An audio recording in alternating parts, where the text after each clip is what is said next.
के गर्नु त होइन, हातमा आएको पोइन्ट पनि केकेआरलाई बाँड्नुपर्छ भनेपछि कसले सोचेको थियो के पन्जाबले यति राम्रो स्टार्ट गरेको होइन, यति राम्रो स्टार्ट भएको म्याच इजिली जित्छ भनेर ढुक्क भएको पन्जाबले पानी पर्यो पानी पर्यो पर्यो म्याचै भएन, म्याच ड्र भयो ड्यु टु द ऱ्यान भयो होइन, पानी परेर गेम क्यान्सल भयो बिचरा त्यो पाएको एक पोइन्ट होइन।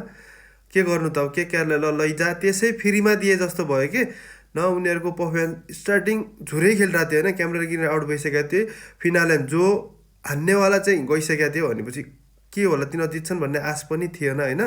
त्यसमाथि बिचरा पन्जाबले चाहिँ बाँडे के ल हुन्छ नि त्यो फ्रीमा लैजा भने जस्तो। आज चाहिँ होइन सबैभन्दा कोही खुसी छ भने केकेआर फ्यान केकेआर प्लेयर अनि शाहरुख खान पनि खुसी होलान् कि पहिलो विकमा चाहिँ एक गेम पनि जितेको थिएन, योपालि चाहिँ खाता चाहिँ खोल्यो केकेआरलाई, ल बधाई छ। अनि दुइटै टिमलाई बधाई छ, एउटा एउटा पोइन्ट पाएछौ। अनि मोर भिडियोको लागि मलाई फलो गर्ने कमेन्ट चाहिँ गर्न नभुलौँ है, आजको म्याच चाहिँ कसले जित्छ यो चाहिँ भन्नु पऱ्यो है।